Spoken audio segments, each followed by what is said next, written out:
जय सिया राम। अगर आपको रात को स्वप्न के माध्यम से संभोग के दृश्य दिखाई दे रहे हैं तो यह शक्ति आपके साथ चल रही है और आपको सिद्धि और सवारी मिलने वाली है। अब हो सकता है आप लोग कहो कि ये कैसी बात हुई कि रात को गलत स्वप्न आते हैं और हमें सिद्धि प्राप्त होने जा रही है। बिल्कुल ऐसा ही होता है। अब काफ़ी लोगों के जो अनुभव हैं वो आपके साथ साझा करूंगा। किसी की सुनी सुनाई बात नहीं है। जो लोग हमसे पर्सनली जुड़े हुए हैं उन लोगों का और खुद का अनुभव भी आप लोगों के साथ साझा करूंगा। ऐसा ही मेरे साथ हुआ था जब मुझे ऐसा लगता था कि सारा दिन मैं माला जाप करता रहता था। एक एक दिन में ठाकुर जी की ऐसी कृपा थी, एक दिन में कभी 700 माला कभी 800 माला ठाकुर जी करवा लेते थे और रात को संभोग के दृश्य दिखाई देते थे।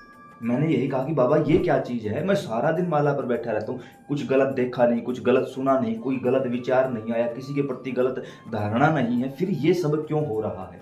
मुझे इस बात का जवाब नहीं मिला। फिर अचानक एक दिन संत महाराज मिले मुझे। मंदिर में सेवा चल रही थी, पोछा लगा रहा था मैं मंदिर में। दोपहर को 2 बजे के आसपास की बात थी।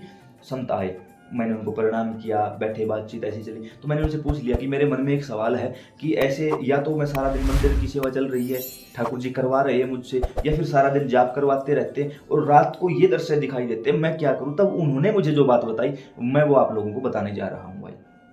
तब उन्होंने कहा कि बेटे, जब भी कोई जीव भगवान की तरफ चलता है तो भगवान तक पहुंचना आसान नहीं है। 2 बार संभोग के दर्शन होंगे, ऐसी चीजें होंगी। एक बिल्कुल शुरुआत में क्या होता है, संभोग के दृश्य दिखाई देना, अपने आप से नफरत हो जाना, देवी देवताओं के प्रति गलत विचार आना। अगर आप महिला हैं तो पुरुषों के प्रति गलत विचार, पुरुष हैं तो महिलाओं के प्रति गलत विचार, काम वासना का हद से ज्यादा बढ़ जाना। और फिर आप अपने आप से ही सोचोगे, यार ये मैं कितना नीच हूं कि मैं क्या सोच रहा हूं। आपका मन ही खुद गलानी से भर जाएगा। मैंने कहा ठीक ऐसी ही बात है। तो उन्होंने कहा प्रारंभिक अवस्था में ऐसा इसलिए होता है क्योंकि वो विचार आ नहीं रहे हैं, वो आपके अंदर थे, पूर्व जन्मों के कारण आपके अंदर वो चीज है, वो आ नहीं रही है, वो अंदर से बाहर जा रही है। तो इसमें घबराने की आवश्यकता नहीं, आपके अंदर का शुद्धिकरण चल रहा है। क्यों? देवी देवता कहाँ निवास करेंगे? शुद्ध स्थान पर। तो सबसे पहले वो बाहर के नहीं, आपके अंदर के वातावरण को शुद्ध करके अपना स्थान वहां पर बना रहे हैं। जब आपने जपा ओम नमः शिवाय मंत्र अंदर गया, अंदर जाते ही उसने पहले आपके अंतःकरण को शुद्ध करना शुरू कर दिया है। दूसरी चीज, मैंने कहा शरीर में भी दर्द होता है, काम वासना भी ज्यादा है। उन्होंने कहा कि जब शक्ति, जिसको कुंडलिनी जागरण बोलते हैं, जब वो मूल आधार से सहस्त्रार की ओर ऊपर की ओर उठती है तो पीठ में ऐसा लगेगा कुछ रेंग रहा है, पेट में हद से ज्यादा दर्द भी होगा और काम वासना बढ़ जाएगी। क्यों? मूल आधार चक्र जब जागृत होता है तब ये सारी चीजें, ये सारी परेशानियां एक साधक को फेस करनी ही पड़ती है। मैंने कहा सेम यही सिचुएशन मेरे साथ इस समय। उन्होंने कहा पहली अवस्था में जब माला जाप पर या सेवा पर बैठोगे तो आपके अंदर का शुद्धिकरण होगा। दूसरी अवस्था में आपकी कुंडलिनी शक्ति जागरण होगा। तीसरी अवस्था में जब लगेगा कि देवी देवता को आपके शरीर पर आना है या आपके पास आना है तो वो नहीं आते। जैसे मान के चलो बाबा हनुमान की सेवा पर बैठे तो बाबा हनुमान अपने दूतों को, अपने वीर महावीरों को भेजेंगे कि जाओ देख के आओ हमारे रहने लायक वो स्थान है भी या नहीं। ठीक उसी प्रकार जैसे हमारे देश के प्राइम मिनिस्टर को कहीं जाना होता है किसी सभा को संबोधित करने के लिए, तो वहां पर उस एरिया के आसपास के जो पुलिस प्रशासन है वो होगा, जो सिक्योरिटी इंचार्ज हैं वो होंगे। पहले चारों तरफ से देखा जाएगा कि इस समय ये स्थान क्या प्राइम मिनिस्टर के लिए अनुकूल है। ठीक उसी प्रकार जब सुप्रीम पावर चल के आती है तो वो अपनी सहायक शक्तियों को पहले भेजती हैं कि जाओ देख के आओ कहीं अभी इस पात्र में कहीं छिद्र तो नहीं है। क्यों? क्योंकि जब पात्र में, अब ये देखो इसके अंदर कहीं छेद नहीं है तो जल बाहर नहीं आ रहा, लेकिन अगर इसके अंदर कोई छेद होता तो रुक नहीं सकता था ये जल इसके अंदर। उसी प्रकार एक साधक को पूरी तरह तैयार करने के लिए जानबूझकर उस चीज को भेजा जाता है कि जाओ और पता करो। तब बाबा के जो दूत, वीर, महावीर जो आते हैं वो हमारी परीक्षा लेते हैं। यहाँ पर तीसरा और अंतिम जो चरण है वो होता है परीक्षा का चरण। उस समय हमारी परीक्षा ली जाती है। परीक्षा किन रूपों में ली जाती है? सबसे पहले हमारे ही घर के लोगों द्वारा हमें उल्टा सीधा बुलवा दिया जाएगा।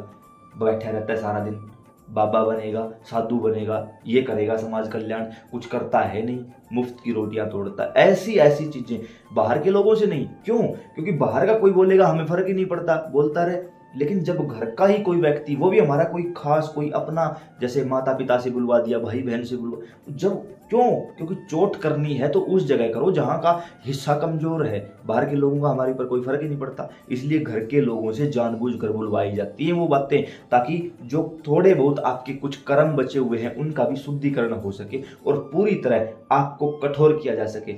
एक छोटी सी बात यहाँ याद आई है, जैसे मैंने एक छोटी सी वीडियो देखी थी, पता नहीं कौन से प्रेमी ने भेजी थी, संत श्री प्रेमानंद जी महाराज की। उन्होंने कहा कि एक शीशा होता है जो हल्की सी चोट से टूट जाता है, और एक शीशा ऐसा होता है जो जिसको बुलेट प्रूफ बोलते हैं, जो गोली से भी नहीं टूटता। क्यों? क्योंकि उसको इस तरीके से बनाया जाता है।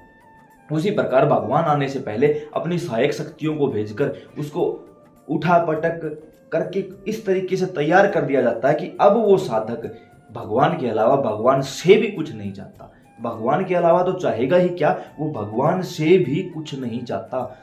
और महर्षि भारद्वाज से जब प्रभु श्री राम ने पूछा कि बताइए भगवान कहाँ रहे, तब उन्होंने कहा कि आप तो स्वयं भगवान हैं, लीला के कारण हमसे पूछ रहे हैं, फिर भी हम आपको बताते हैं, जे ही न चाही कबहू कछु तुम संग सहज सने, कि प्रभु जो आपसे कुछ नहीं चाहता, आपके अलावा वो किसी और से तो मांगेगा ही क्या, वहां रहिए जो आपसे भी कुछ नहीं चाहता। तो ठीक उसी प्रकार अपना स्थान बनाया जाता है। एक बार अपने आप से पूछो, जब आप शुरुआत में माला लेकर बैठे थे, मन में था पैसा आएगा, सीधी साधना कर लूंगा, शक्तियां ले लूंगा, काम चला लूंगा, घर की नेगेटिविटी को दूर कर दूंगा, और देखते देखते देखते देखते यहां तक आप पहुंचे हो कि आज आप भगवान से भी कुछ नहीं मांगते। तो ये आपकी योग्यता नहीं है, हमारी योग्यता नहीं है, ये हमारा पुरुषार्थ नहीं है। उन्होंने हमें इस लायक बना दिया, गुरु कृपा केवलम, गुरु ने कृपा कर दी भाई, सच्चाई से अवगत करा दिया कि इनसे भी कुछ नहीं मांगना भाई हमें। तो जब कुछ मांगता है उसे कुछ मिलता है, जो सब कुछ मांगता है उसे सब कुछ मिलता है, और जिसे सब कुछ भी नहीं चाहिए उसे ये खुद मिल जाते हैं भाई। इसलिए मांगने की बात को यही छोड़ दो। तो उस समय जानबूझकर ये चीजें हमारे सामने पेश की जाती है कि क्या अंतिम समय में भी हम इस चीज को छोड़ देंगे।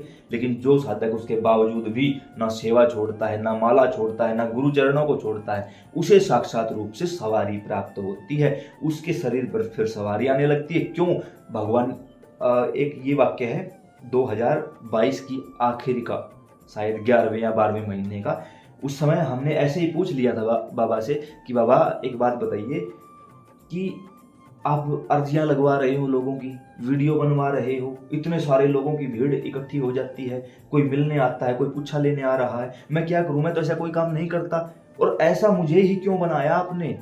तब बाबा ने बड़ा सुंदर जवाब दिया था कि जब कोई निस्वार्थ भाव से, स्वार्थ के लिए नहीं परमार्थ के लिए चलता है, उस पर हमारी नजर पड़ जाती है और हम उस स्थान के ऊपर कब्जा कर लेते हैं। शब्दों पे ध्यान देना, कब्जा कर लेते हैं। मैंने कहा कब्जा, आपको क्या जरूरत है कब्जा कर, सब कुछ सवै भूमि गोपाल की, सब कुछ आपका है। उन्होंने कहा नहीं, ऐसे नहीं। फिर हम उस जीव पर पूर्ण अधिकार करके उस जीव को उठाकर भगवान के चरणों में डाल देते हैं। इनका काम है भाई भगवान तक पहुंचाना, उनके चरणों में डाल देते हैं, और फिर वो जीव परमार्थ के लिए चुन लिया जाता है कि अब ये हमारे कहने पर, हमारे इशारों पर लोगों की सेवा करेगा, उसलिए चुन लिया जाता है। इसलिए हमारी इच्छाएं, आकांक्षाएं, अर्जियां, अरदास कोई मायने नहीं रखती। क्यों नहीं रखती? क्योंकि अब वो मिल चुके हैं, अब वो मिल चुके हैं भाई, वो धन प्राप्त हो चुका है जो सांसारिक नहीं आध्यात्मिक है। तो इसी प्रकार खुद अगर ये सारी चीजें आप लोगों के साथ घटित हो रही, आपको शुरुआती चरण से आखिरी चरण तक सब कुछ क्लियर करके बताया है, और सुनी सुनाई नहीं, खुद के जीवन का वास्तविक अनुभव आप लोगों के सामने रखा है। काफी प्रेमियों ने यह भी कहा कि आपके साथ जुड़ना है तो नीचे डिस्क्रिप्शन बॉक्स में व्हाट्सएप ग्रुप का लिंक मिल जाएगा, आप डायरेक्ट जुड़ सकते हो। लेकिन याद रहे भाई, मैं कोई पूछा नहीं देता, कोई चौकी दरबार नहीं लगाता, मैं किसी से नहीं मिलता, केवल यूट्यूब तक ही सीमित हूँ, और मुझे यहीं तक रहने दो। क्योंकि जब ये सब कुछ करूंगा तो मेरी माला छूट जाएगी, साधना सेवा छूट जाएगी, जो मैं बिल्कुल भी नहीं छोड़ना चाहता। हाँ, एक चीज की गारंटी है, इस यूट्यूब चैनल पर जो आपका मन करे आंख बंद करके वो वीडियो चला के देख लो, अगर आपके काम की ना हो चैनल छोड़ के चले जाना, और कमेंट में ये बता देना कि आप झूठ बोल रहे हो, अगर एक भी कोई चीज ऐसी मिले तो आप सेवा करते रहिए, श्याम सुंदर कृपा करते रहेंगे। जय सिया राम।